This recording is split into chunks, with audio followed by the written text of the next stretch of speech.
What's up, you guys? It's KeAmber Vaughn, aka Coach Key, coming back to you with another video. If you are new to my channel, welcome, and if you're not new, welcome back. Be sure to hit the subscribe button and also tap the bell so that you are notified of every new video that I post.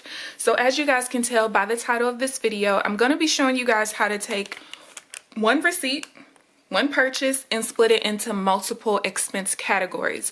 So I do know that there are some people who kind of group certain categories together. Like, for instance, they may group their toiletries in with groceries because maybe typically when they buy groceries, they get toiletries at the same time. And I don't know if they do it just because they want to or because they don't want to do the math or don't know how to do the math to split it up or what.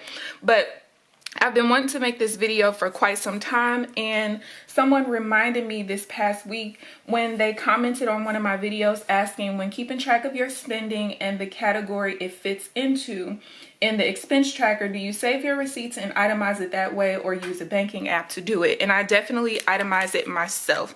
So I'm basically going to show you guys how I do this. Now, one important thing to note, and I may have to redo this video a little bit later when I move back somewhere that doesn't have no taxes on like groceries, because here in California it's a lot easier to do it because there's only this one tax because I'm not taxed on groceries.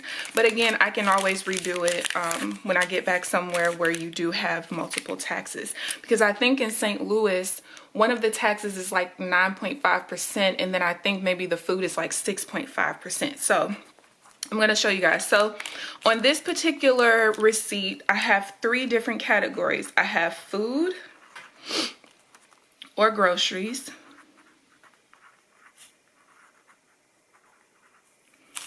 then I remember one was shopping, and one was personal household. So these are the three categories. Now, the first thing that you want to do is you want to add up all of the expenses. So everything before the subtotal, you want to add everything up in each of the particular categories first. So let's first do food/groceries.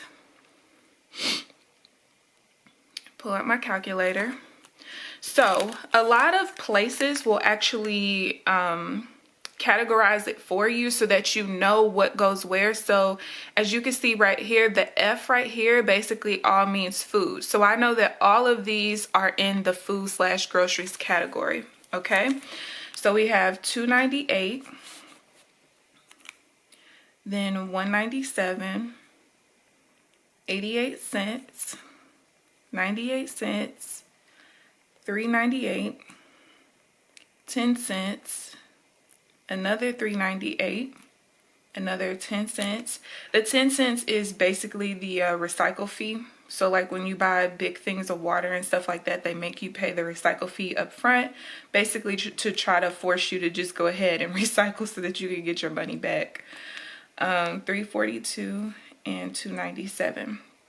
So total for groceries, and I'm just gonna go through and make sure I have everything. $3.98.10, $3.98.10, 0.75.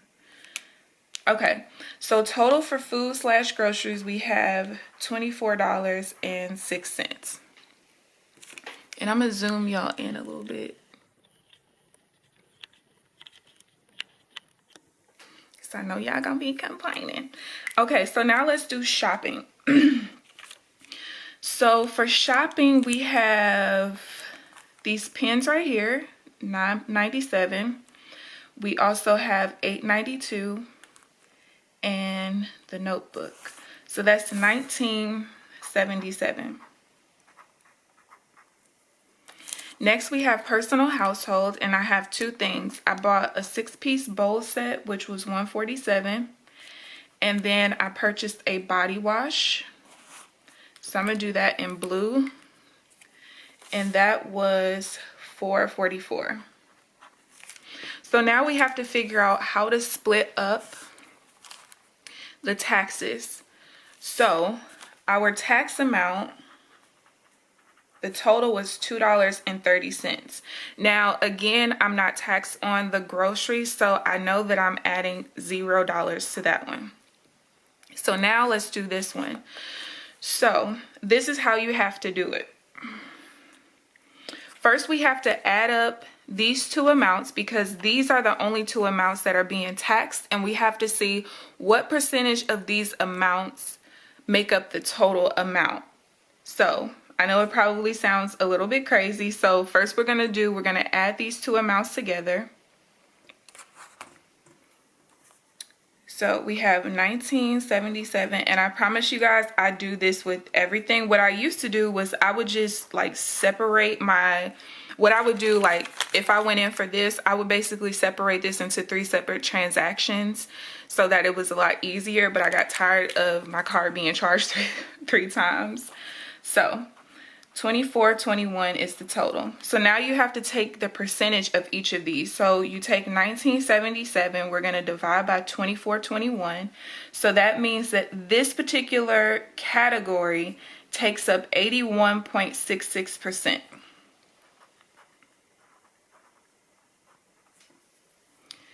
So then 100 minus 81.66.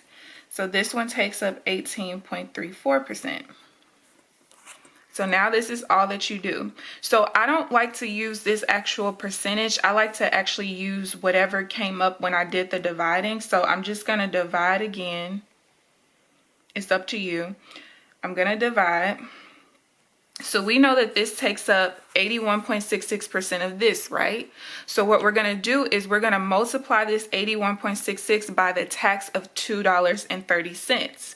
Because if the only thing that's being taxed are these two categories, we have to figure out how much of this category took up the $2.30 and how much of this category took up the $2.30. So I'm going to take this long number, decimal, and we're going to multiply by $2.30, which means we're going to add $1.87. So you can make it $1.87, or you can round it up to 88 cents, since this number here is an 8, which would make that one round up. Again, if you're not really good with math, then I would just keep it at 187, which I'm going to do. So then all we're going to do is take the $2.30, we're going to subtract the 187, and that's going to give us 43 cents.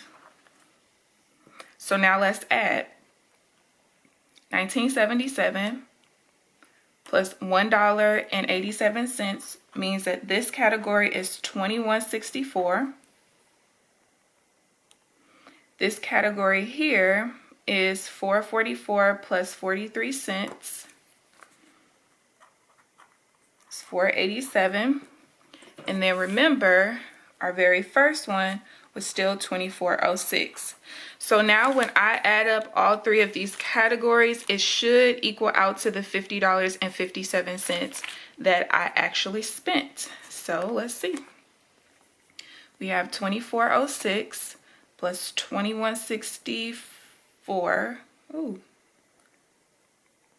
2164 plus 487 is $50.57. So again, this was a little bit easier because I do have one category that's not being taxed. But for most places, your food category is going to be taxed at a different rate than everything else. So if you have two different taxes, the way that you would, or you know what, again, I'll just wait until I'm back home, because then I can show you like, okay, well, you have to figure out which tax goes for the food and which tax goes for all the other categories. But it's pretty easy to figure out, and then you just do the same thing pretty much. So I hope that this helped. It might be something where you need to rewind and go back and forth and back and forth. I understand why people don't do the math and they instead just group everything together. But to be honest with you, if you want to be the most accurate when it comes to your expenses and your budget, this is the way that you're going to have to do it. Again, if you're not the best with math, you might have to watch this a couple of times, but this is the most accurate way for you to do it. So I hope that you enjoyed this video. Please give this video a thumbs up, subscribe if you haven't already. But other than that, I will see you guys in the next video. Bye guys.